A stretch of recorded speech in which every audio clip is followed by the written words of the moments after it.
Captain Jake Morrison stared at the holographic message floating above his command chair. The blue light flickered across his weathered face as he read the words that would change everything for humanity. Behind him, his crew on the bridge of the UES Liberty waited in tense silence. The message came from Ambassador Lyra Voss, humanity's voice in the Galactic Council.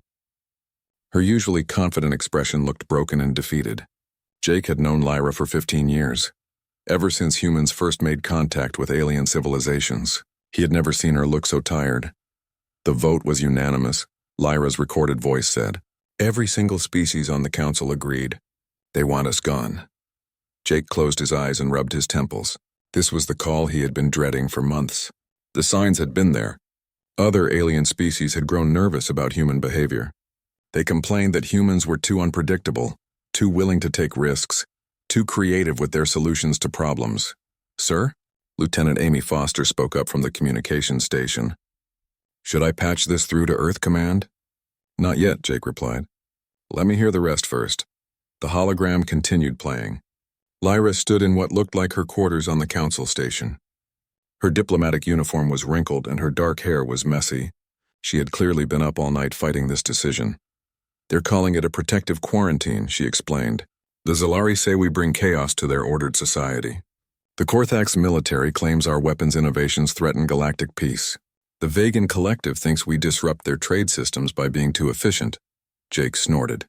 Too efficient. That was rich coming from a species that took 3 months to approve a simple shipping manifest. "The barriers go up in 6 hours," Lyra continued. "Energy walls around all human space. Earth, Mars, the colonies, everything. No ships in or out. No communications beyond the barrier. We're being cut off completely." The message ended and the bridge fell silent except for the steady hum of the ship's engines. Jake looked around at his crew. These were good people. Humans who had spent years working alongside aliens, building relationships, solving problems together. Now they were being told none of that mattered. "Captain," called Chief Engineer Ben Rodriguez from his station, "I'm reading massive energy buildups along our border zones. The barriers are already starting to form." Jake walked to the main view screen and watched as shimmering walls of light began appearing in space. The barriers stretched across vast distances, creating a prison that would contain all of humanity. The aliens had clearly been planning this for a long time. Dr. Helen Carter's voice crackled over the intercom from her science lab. "Jake, I'm detecting the same barrier technology the Meridians use for their deep space research stations. This isn't temporary. They mean to keep us locked away permanently." The captain activated ship-wide communications. "All hands, this is Morrison. By now you've all heard the news. The Galactic Council has decided to quarantine humanity from the rest of the galaxy. I know this comes as a shock." He paused, choosing his words carefully. "We're being told we're too dangerous, too unpredictable for galactic society. They want us contained. But I want you all to remember something important. We became part of the galactic community because we offered something unique. Our willingness to try new things, to take risks, to find creative solutions to impossible problems. On Mars, Commander Ryan Hayes received similar orders through military channels. His defense forces were told to pull back behind the barriers and accept their isolation. Ryan had spent 10 years coordinating human military operations with alien allies. He knew how much they relied on human tactical thinking and adaptability. "Sir," his aide Captain Lisa Parker said, "what about our joint operations with the Korthax fleet? We have 3 missions running right now." "Cancelled," Ryan replied grimly. "All of them. We're on our own now." Meanwhile, on the agricultural world of New Kansas, Colony Administrator Elena Martinez watched her alien trading partners pack up and leave. The Vegan Collective had been buying human-grown crops for 5 years. Human farming methods produced twice the yield of traditional vegan techniques, feeding billions across multiple worlds. Administrator Martinez called her assistant, Frank Webb. "The Vegans are demanding immediate payment for all outstanding contracts. They're cutting ties completely." Elena nodded sadly. "Pay them what we owe. We always honor our agreements, even when others don't." Across human space, similar scenes played out. Dr. Marcus Webb's medical research team lost their alien colleagues overnight. His work on adaptive medicines had saved countless lives. But now the galaxy wanted nothing to do with human innovation. On the trade station Harmony Point, businessman Danny Cooper watched alien merchants close their shops and leave. Human traders had brought new ideas and competitive prices that benefited everyone. Now the station would return to the slow, expensive methods of the past. President Amanda Foster stood in the Oval Office on Earth, watching reports flood in from across human space. Every human ship, station, and colony was being cut off. 20 years of building relationships, sharing knowledge, and working together was ending in a single day. Madam President, her chief of staff said, "The barriers are fully operational. We're completely isolated." Amanda walked to the window and looked up at the night sky. Somewhere beyond those stars, the aliens were celebrating their decision. They thought they had removed a threat to their stable, predictable galaxy. "They think they've solved their problem," Amanda said quietly. "But they have no idea what they've just done to themselves." Her advisor looked confused. "Ma'am?" 20 years ago, when we first met the Galactic Council, they were amazed by how we approached problems. Remember the Kepler station disaster? The Zalari had given up, but our engineers found a solution in 4 hours using spare parts and creative thinking. She turned from the window. The vegan food shortage 3 years ago? Their computer models said it was unsolvable. Our farmers not only solved it but improved their entire agricultural system.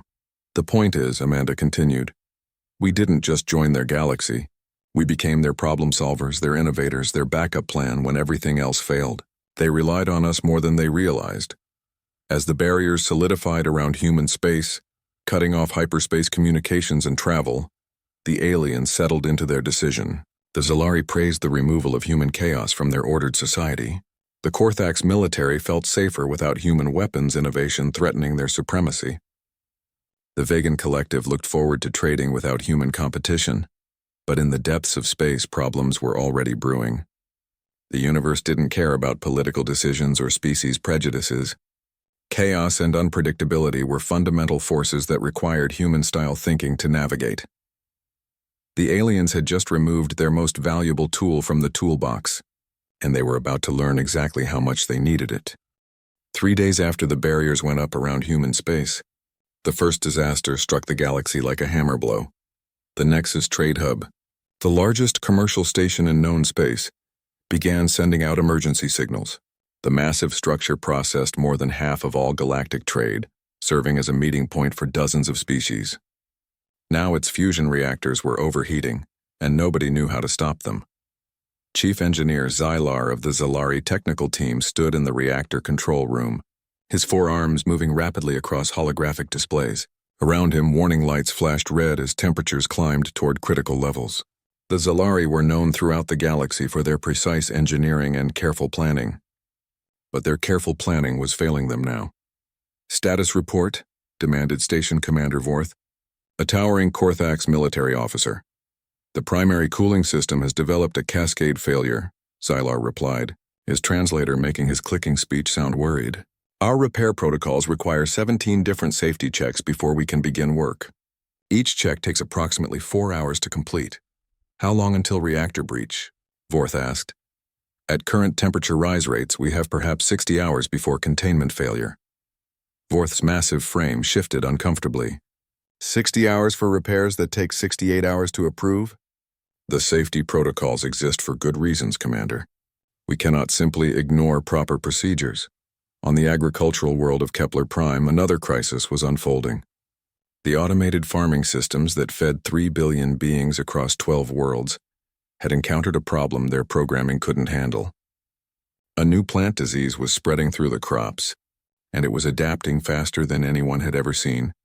Coordinator Zephyr of the Vegan Collective stood in the planetary control center, watching data streams that showed crop failures spreading across continent-sized farms.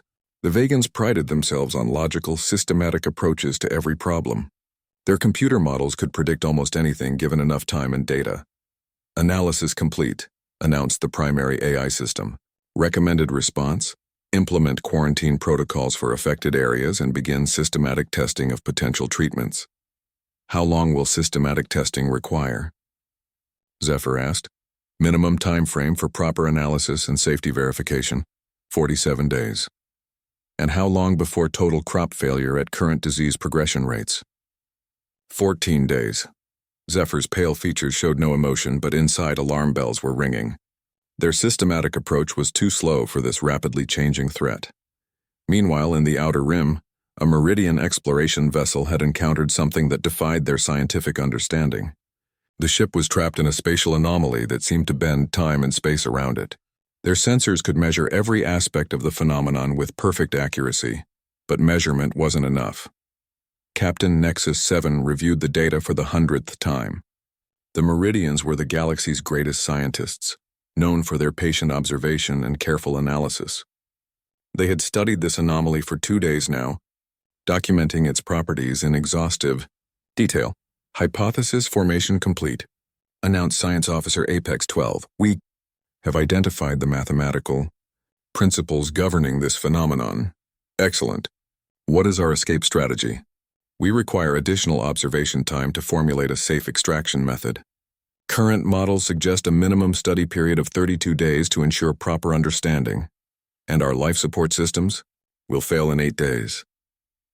Back on Earth, President Amanda Foster sat in her Situation Room, watching reports from across the galaxy filter through their long-range sensors.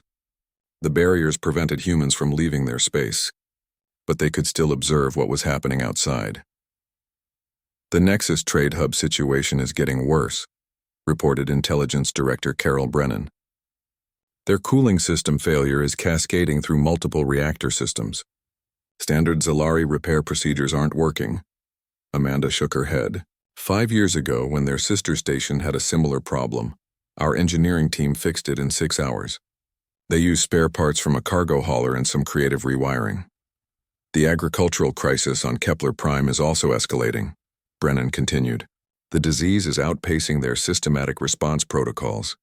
Our farmers dealt with a similar adaptive pathogen on New Texas last year, Amanda replied. They didn't fight the disease. They worked with it, used its own mutations to create resistant crop strains, fixed the problem in 3 weeks. Dr. Helen Carter joined the briefing from her laboratory on Mars. Her image appeared on the main screen, showing the frustration they all felt. The Meridian ship situation is the most urgent. Their scientific method is perfect for understanding the anomaly, but understanding won't save them. They need action, not analysis. What would our people do? Amanda asked. Commander Hayes ran simulations yesterday. His team would try 17 different escape methods simultaneously, see which ones worked, then improvise from there. But we can't even send a message to help them. The president stood and walked to the window overlooking the Capitol. For 20 years, we've been the galaxy's emergency response team. When their careful plans failed, when their systematic approaches couldn't adapt fast enough, they called us. She turned back to her advisors. We didn't solve problems because we were smarter or stronger. We solved them because we were willing to try crazy ideas, to improvise, to break rules when lives were at stake. On the UES Liberty, Captain Jake Morrison received reports from human vessels scattered throughout their quarantine zone. Every ship had crews watching the disasters unfold beyond the barriers, knowing they could help but unable to act. Captain, Lieutenant Amy Foster called from communications. We're receiving a burst transmission from the Meridian vessel. They're requesting immediate assistance from any available ships. Can we respond? The barriers are blocking all our communications. They can't hear us. Chief Engineer Ben Rodriguez slammed his fist on his console. We've pulled ships out of worse situations than that. The spatial distortion they're caught in is just an overgrown gravity well. We could collapse it with a controlled antimatter burst, but we're stuck in here. Dr. Carter's voice came over the intercom again. Jake, I'm monitoring the Nexus Trade Hub situation. Their reactor temperatures are climbing faster than predicted. If those reactors breach, the explosion will take out 3 nearby star systems. How many people? 40 million beings on the hub alone. Maybe 200 million in the affected systems. The bridge fell silent. Every human who heard those numbers felt the same crushing helplessness. They had the knowledge and skills to prevent these disasters, but the galaxy had locked them away. Lieutenant Foster looked up from her station. Sir, I'm detecting emergency council sessions being called. Multiple species representatives are requesting immediate consultations. With whom? Jake asked. That's the problem, sir. They're asking for human input. But the quarantine laws they just passed prevent any contact with us. Jake sat heavily in his command chair. The galaxy was burning, and the aliens were finally realizing what they had lost. But their pride and fear had trapped them in their own legal framework. They had created barriers that even they couldn't easily remove. How long before the hub reactors breach? He asked. "56 hours and counting," Ben replied grimly. The irony was bitter. The aliens had quarantined humanity to protect themselves from human unpredictability. Now that same unpredictability was exactly what they needed to survive. But the barriers they had built were too strong, and their bureaucratic systems too slow to adapt quickly. The galaxy was about to learn the hardest lesson of all. Sometimes the thing you fear most is exactly what you need to survive. 2 weeks had passed since humanity's quarantine began, and the galaxy was falling apart faster than anyone could have imagined. Council Speaker Thane stood before the emergency assembly, his usually calm demeanor cracking under the weight of multiple crises. Representatives from dozens of species filled the chamber, their various forms of agitation clear despite their alien features. The elegant Meridians shifted restlessly in their crystalline seats. The towering Korthax military officers stood at rigid attention, but their posture showed strain. Even the logical vegan collective representatives displayed signs of stress. "The situation has moved beyond critical," Thane announced, his deep voice carrying across the chamber. "We now face 7 major crises simultaneously, with more developing each day." The holographic display behind him showed the Nexus Trade Hub, its massive structure now glowing with dangerous heat signatures. Chief Engineer Xylar had tried everything in the Zalari technical manual, but the reactor temperatures continued climbing toward catastrophic failure. "Update on the Trade Hub?" Thane asked. Xylar's 4 arms moved nervously as he consulted his data tablet. "We have implemented all approved safety procedures. We have followed every protocol to the letter. The reactors continue to overheat despite our best efforts. Time remaining? 38 hours before total reactor breach." A ripple of concern passed through the chamber. The Nexus Trade Hub wasn't just a commercial center. Its destruction would cripple the galactic economy and kill millions of beings who couldn't be evacuated in time. From the agricultural section, Coordinator Zephyr delivered equally grim news. "The crop disease on Kepler Prime has now spread to 7 worlds. Our systematic analysis has identified the pathogen's structure, but it continues to evolve faster than our treatment development." "How many worlds face food shortages?" Thane asked. 14 worlds are now experiencing critical supply disruptions. Our predictive models show complete famine conditions within 6 weeks if the disease cannot be contained. The Meridian representative, Crystal Singer Astra 9, spoke with the harmonic tones of her species. "Our exploration vessel remains trapped in the spatial anomaly. All attempts at systematic extraction have failed. The phenomenon continues to expand, and 3 rescue ships have now been caught in its influence. Casualties? The original crew of 47. The 3 rescue vessels carried an additional 132 beings. All are trapped in accelerated time flow. They are aging rapidly while we debate solutions." Council Speaker Thane felt the weight of leadership crushing down on him. These weren't the only problems. Pirate attacks in the Outer Rim had increased dramatically without human patrol ships. The pirates seemed to know exactly how to exploit the weaknesses in conventional military tactics. Several shipping lanes had become completely unsafe.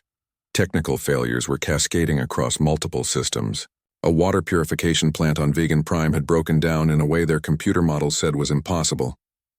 A Korthax military base had lost all communications due to a software glitch that defied their standard repair procedures. Trade disputes that human negotiators once resolved quickly were escalating into potential conflicts. "What about the Zalari colony ship situation?" Thane asked wearily. Another representative stood up, his translator crackling with stress. "The UZS Harmony has suffered catastrophic life support failure. Our engineering teams cannot devise a repair solution with available materials. 6,000 colonists have perhaps 5 days of breathable atmosphere remaining." The chamber erupted in discussions as species representatives tried to coordinate responses to multiple emergencies. But their coordination was slow, careful, and methodical. Every decision required extensive consultation, safety analysis, and bureaucratic approval. Behind the energy barriers, humanity watched the galaxy burn. Captain Jake Morrison stood on the bridge of the UES Liberty, his face grim as he monitored the crisis reports. His crew had assembled detailed response plans for every single emergency, but the barriers made action impossible. "Status on the Trade Hub?" he asked Chief Engineer Ben Rodriguez. "We've run the calculations 12 times," Ben replied. The reactor cascade can be stopped, but it requires creative solutions. You'd need to deliberately destabilize the containment fields in a controlled sequence. Use the release pressure to create cooling vents. Then jury-rig temporary containment using cargo bay materials. How long? With a human crew? 4 hours, maybe 6 if we ran into complications. Dr. Helen Carter's voice came over the intercom from her lab. Jake, I've been analyzing the agricultural crisis. The disease isn't actually hostile. It's adaptive. Our xenobiological teams dealt with similar organisms on New Eden. You don't fight adaptive diseases, you channel their evolution in useful directions. Meaning? Use the disease's own mutations to create disease-resistant crop variants. Guide its evolution instead of fighting it. Our agricultural teams could solve this in weeks, not months. Commander Ryan Hayes joined the conversation from his command center on Mars. The Meridian ship situation is straightforward tactical problem-solving. The spatial anomaly is feeding on gravitational distortions. Controlled antimatter detonations at specific coordinates would collapse the phenomenon safely. Timeline, Jake asked. With our experimental weapons? 1 carefully planned strike. Maybe 2 hours of prep work. Lieutenant Amy Foster looked up from her communication station. Sir, we're receiving dozens of automated distress calls from beyond the barriers. The Zalari colony ship, the water treatment failures, the pirate attacks. Every crisis could be solved with standard human emergency protocols. The bridge fell silent as the crew contemplated their helplessness. They possessed the knowledge, skills, and equipment to save millions of lives, but political barriers kept them locked away. It's like watching people drown while you're trapped behind glass, muttered Navigation Officer Danny Cooper. On Earth, President Amanda Foster convened daily emergency meetings with her cabinet. The reports from beyond the barriers grew worse each day, and the human response teams grew more frustrated. The galaxy built their entire crisis response system around our involvement, explained Secretary of Defense Marcus Webb. When their methodical approaches failed, they called us. When their safety protocols were too slow, they relied on our creative solutions. And now, Amanda asked, now they're trapped by their own limitations. They can't think outside their established procedures. They can't take the calculated risks necessary to solve rapid evolving problems. Intelligence Director Carol Brennan added her analysis. Our sources indicate the Galactic Council is meeting in almost continuous emergency session. They're requesting consultation with human experts, but their own quarantine laws prevent any contact. They've painted themselves into a corner, Amanda observed. Their fear of our unpredictability led them to remove us. But unpredictability is exactly what crisis situations require. Dr. Carter appeared on the communication screen from Mars. Madam President, I've been monitoring Council communications. They're discovering that methodical, systematic approaches fail when dealing with chaos. The universe doesn't follow safety protocols. What's the latest count on casualties? Amanda asked quietly. Current crises threaten approximately 300 million beings across multiple worlds. Every single crisis could be resolved using standard human emergency procedures. The president walked to her window and looked up at the stars. Somewhere beyond those points of light, the galaxy was learning a harsh lesson about the value of diversity and problem-solving. They wanted predictability, she said softly. But the universe is fundamentally unpredictable. That's why they needed us. As the hours ticked away toward multiple disasters, the Galactic Council faced an impossible choice. Their pride had created the barriers that trapped humanity. Their fear had removed their most valuable crisis response resource. Now their own laws and procedures prevented them from accessing the help they desperately needed. The galaxy was about to discover that sometimes, the very thing you try to eliminate is the only thing that can save you. 1 month after the quarantine began, Council Speaker Thane stood in his private chambers staring at reports that would have been unthinkable just weeks earlier. The galaxy was dying, and he was running out of time to save it. The emergency alerts had become a constant background noise in the council chambers. Red warnings flashed across every display, each one representing thousands or millions of lives hanging in the balance. The Nexus Trade Hub now had less than 6 hours before total reactor failure. The agricultural crisis had spread to 22 worlds. The Meridian time anomaly had consumed an entire star system. Thane's assistant, a young Zalari named Corral, entered with the latest casualty projections. Her normally steady hand shook as she handed him the data tablet. How many? Thane asked without looking up. Current estimate is 430 million beings at immediate risk, Coral replied. That number will triple if the trade hub explosion triggers the predicted chain reaction. Thane closed his eyes. In his 200 years of council leadership, he had never faced anything like this. The careful, systematic approach that had governed galactic civilization for millennia was proving completely inadequate for multiple simultaneous crises. What about the emergency protocols? He asked. All approved emergency procedures have been implemented. They are insufficient for the scope and speed of these problems. In the main council chamber, representatives argued desperately over solutions that everyone knew wouldn't work in time. The Zalari had formed committees to study each crisis, but their deliberative process required weeks they didn't have. The Korthax military had deployed forces to affected areas, but military strength couldn't fix technical failures or biological disasters. Commander Vorth of the Korthax delegation spoke with unusual desperation in his deep voice. Our tactical analysis indicates that these crises require immediate, unconventional responses. Our standard military protocols are designed for predictable enemies, not chaotic natural disasters. What do you recommend? Thane asked.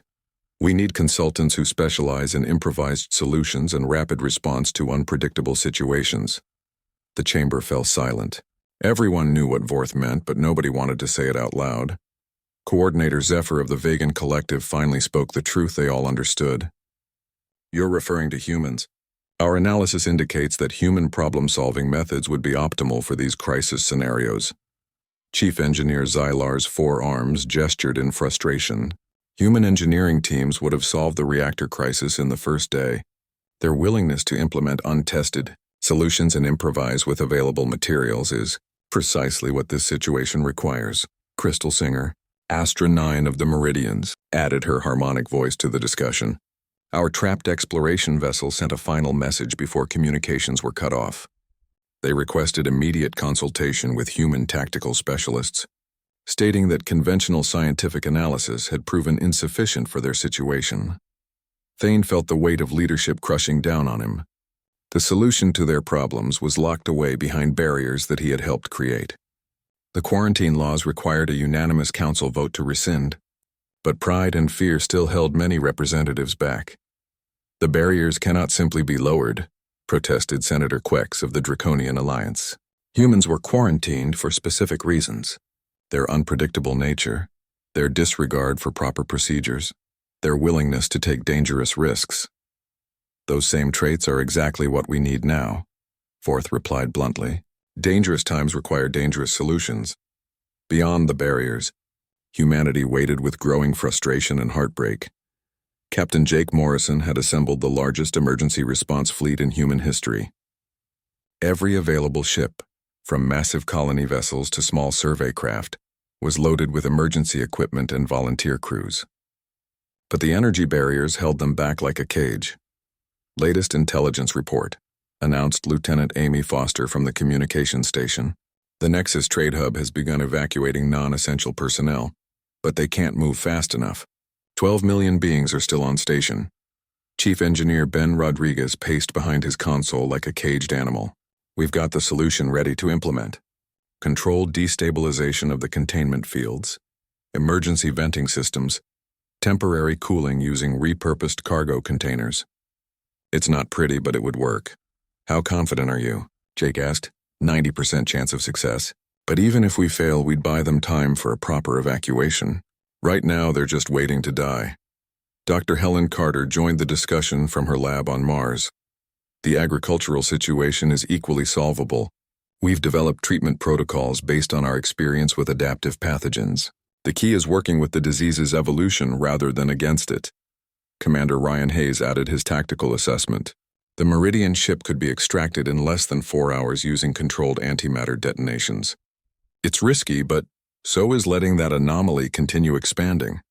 What about the other crises? Jake asked. Pirate attacks, technical failures, diplomatic deadlocks, supply shortages, Hayes listed. Every single problem has standard human solutions. We've dealt with all of these situations before. Lieutenant Foster looked up from her station with tears in her eyes. Sir, we're receiving personal messages from alien civilians trapped in these disasters. They're asking specifically for human help. They remember our rescue operations, our medical teams, our engineering solutions. Jake read over the messages, each one a personal plea from beings who were about to die because politics had overruled practical necessity. A Zalari engineer begged for human consultation on reactor repair. A vegan farming coordinator asked for advice on disease treatment. A Meridian scientist requested human tactical support for anomaly extraction.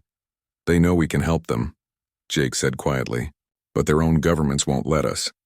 On Earth, President Amanda Foster faced the hardest decision of her political career. The communications arrays had intercepted desperate pleas from across the galaxy. Alien leaders were privately reaching out through diplomatic backchannels, asking for human assistance while publicly maintaining support for the quarantine. Ambassador Lyra Voss is requesting an emergency meeting, reported her chief of staff. She's found a potential legal loophole in the quarantine legislation. Amanda's eyes widened with hope. What kind of loophole? Humanitarian intervention clause. If the Council declares a galaxy-wide emergency, the quarantine can be temporarily suspended for rescue operations. But it requires a unanimous vote, and several species are still refusing to admit they need our help. Secretary of Defense Marcus Webb joined the meeting with the latest military assessment. Ma'am, we have 300 ships ready for immediate deployment. Every emergency protocol has been activated. We can begin rescue operations within minutes of barrier deactivation. What's the latest casualty projection if we do nothing? Amanda asked. Conservative estimate 800 million dead within the next week. Possibly billions if the secondary disasters cascade as predicted. Amanda looked out her window at the night sky, knowing that millions of beings were looking at the same stars from the other side of invisible barriers. The galaxy's pride was about to cost more lives than any war in recorded history. Get me a direct line to Council Speaker Thane, she ordered. It's time for an honest conversation about what's more important, political face-saving or preventing the largest disaster in galactic history. In his chambers, Thane received a communication request from Earth. For the first time in a month, he would speak directly with a human leader. The irony wasn't lost on him that this conversation might save the galaxy that had tried so hard to exclude humanity from it. The next few hours would determine whether pride or pragmatism would prevail, and whether the galaxy would swallow its fear long enough to accept the help it desperately needed. With 5 hours remaining before the Nexus Trade Hub's destruction, Council Speaker Thane made the announcement that would change galactic history forever. The emergency session had lasted 18 hours straight.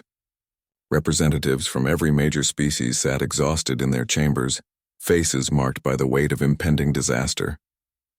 The holographic displays showed countdown timers for multiple crises, each one representing millions of lives hanging in the balance. Thane stood at the central podium, his normally composed demeanor showing cracks of desperation and resolve. Behind him, the massive display showed the trade hub's reactor temperatures climbing into the red zone, agricultural worlds facing starvation, and the expanding time anomaly that threatened to consume everything in its path. Fellow representatives, Thane began, his voice carrying across the chamber with unusual intensity. We stand at a crossroads that will define the future of our civilization. Our pride has blinded us to a fundamental truth. Sometimes survival requires us to set aside our fears and accept help from those we have wronged. A murmur of concern rippled through the assembled delegates. The draconian Senator Queck shifted uncomfortably in his seat, while the vegan collective representatives exchanged worried glances. Emergency Resolution 2847, Thane declared, his words echoing through the chamber. The quarantine of human space is hereby temporarily suspended for immediate humanitarian intervention. All barriers will be deactivated to allow human emergency response teams access to affected areas. The chamber erupted in debate, but Thane raised his hand for silence. The vote will be held immediately. Those in favor? One by one, hands and appendages rose across the chamber. The Meridians voted first, their crystalline forms glowing with approval. The Korthax military delegation stood as one in support. Even some draconian representatives reluctantly raised their claws. Motion carries unanimously, Thane announced, though several votes had clearly come through gritted teeth. The moment the announcement went out, the energy barriers around human space began flickering and dying. Captain Jake Morrison felt the change immediately as the UES Liberty's sensors detected the barrier collapse. All ships, this is Morrison. He broadcast across the human fleet. Barriers are down. Begin emergency deployment immediately. Every second counts. The response was instantaneous and overwhelming. 300 human vessels burst out of their confined space like water through a broken dam. Medical ships, engineering vessels, agricultural specialists, and rescue craft spread across the galaxy in the largest humanitarian operation in recorded history. Dr. Helen Carter's team reached the Nexus trade hub first, their ship docking with the massive station, just as the reactor warnings reached critical levels. She led her engineering team through corridors filled with panicking alien civilians, their various species united only by shared terror. Chief Engineer Xylar met them at the reactor control room, his forearms trembling with exhaustion and fear. Dr. Carter, we have attempted every approved procedure. The reactors will not respond to conventional methods. Helen studied the displays for exactly 90 seconds before nodding. We need to do something your safety protocols would never allow. We're going to deliberately destabilize the containment fields. That will cause an immediate breach, Xylar protested. A controlled breach, Helen corrected. Already working at the controls. We'll create pressure release vents using the breach energy, then jury-rig temporary containment using materials from the cargo bays. It's messy, it's dangerous, and it violates every engineering protocol in the book. And if it fails, then we're no worse off than we are now. Helen's hands flew across the control systems, implementing a solution so unconventional that alien engineers watched in amazement and horror. The containment fields destabilized exactly as planned, releasing dangerous energy in controlled bursts that Helen's team channeled into makeshift cooling vents. Within 2 hours, they had jury-rigged a stable cooling system using cargo containers, spare metal plating, and creative engineering that would have horrified any traditional alien engineer. Reactor temperatures are dropping, Xylar announced in wonder. The improvised system is actually working. Meanwhile, on Kepler Prime, Ben Rodriguez led the agricultural response team with characteristic human audacity. Instead of fighting the adaptive plant disease, he embraced it. You're going to do what? Asked Coordinator Zephyr of the Vegan Collective as Ben explained his plan. Use the disease's own evolution against itself, Ben replied cheerfully. We're going to guide its mutations to create disease-resistant crop variants. Think of it as accelerated evolution with human guidance. That's completely unprecedented. Our computer models show no precedent for such an approach.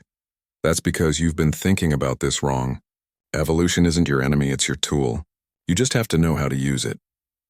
Within 3 weeks, Ben's team had developed 14 new crop strains that were not only resistant to the disease but actually used its presence to enhance their own growth. The adaptive pathogen became a symbiotic partner rather than a destructive force. In the Outer Rim, Colonel Marcus Webb approached the Meridian time anomaly with a plan so insane that Meridian physicists initially declared it impossible. You want to collapse the anomaly using its own temporal effects? Asked Crystal Singer Astra 9 from the Rescue Coordination Center. Exactly, Marcus replied as his team positioned antimatter charges at precise coordinates around the phenomenon. We're going to create a temporal feedback loop that forces the anomaly to consume itself. The calculations suggest this approach has only a 60% chance of success. Those are good odds for a rescue operation. Sometimes you have to take calculated risks to save lives.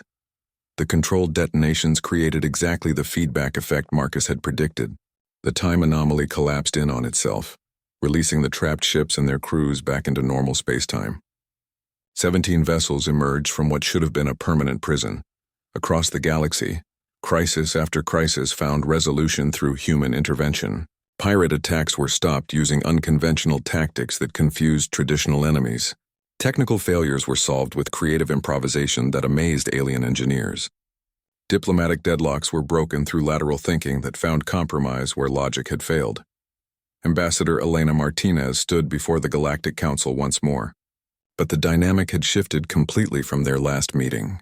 Where once she had pleaded for humanity's inclusion, she now spoke from a position of undeniable strength. You quarantined us because we were unpredictable, she said quietly, her words carrying across the chamber. But unpredictability isn't a flaw when you're dealing with an unpredictable universe. It's a survival trait. Council Speaker Thane, humbled by the events of the past months, formally addressed the chamber. We have learned that the galaxy's greatest strength lies not in our individual capabilities, but in our diversity of thought and approach. Humanity brings something unique to our civilization, the willingness to think beyond established parameters when lives are at stake. The barriers came down permanently, but the relationship between humanity and the galactic community had changed forever. Humans were no longer seen as dangerous wildcards to be controlled, but as essential partners whose unique perspectives could mean the difference between survival and extinction. Captain Jake Morrison docked the UES Liberty at the rebuilt Nexus Trade Hub, now functioning better than ever, thanks to human engineering improvements. As he walked through corridors filled with grateful alien civilians, he reflected on the lessons learned. A young Zalari engineer approached him, speaking through a translator with obvious admiration. "Captain Morrison, our technical schools want to implement human problem-solving methods in our curriculum. Would you consider teaching our students?" Jake smiled. "We'd be honored to share what we know. That's what civilized species do for each other." President Amanda Foster addressed the galaxy from Earth, her words broadcast to every inhabited world. "We learned something important during our isolation. Strength doesn't come from uniformity or predictability. It comes from diversity, from different species bringing different perspectives to shared challenges." She paused, looking directly into the camera. "The universe is chaotic, unpredictable, and dangerous, but it's also full of possibilities that rigid thinking can never discover. We're stronger together than any of us could be alone." As the galaxy settled into its new reality, trade resumed, colonies flourished, and exploration expanded into previously impossible regions.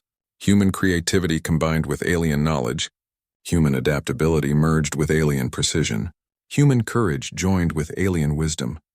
The Galactic Council's attempt to silence humanity had only proven how much the universe needed voices willing to shout creative solutions into the void. And those voices would never be silenced again. The galaxy had learned that sometimes the thing you fear most is exactly what you need to survive. And sometimes being different isn't something to be suppressed, it's something to be celebrated.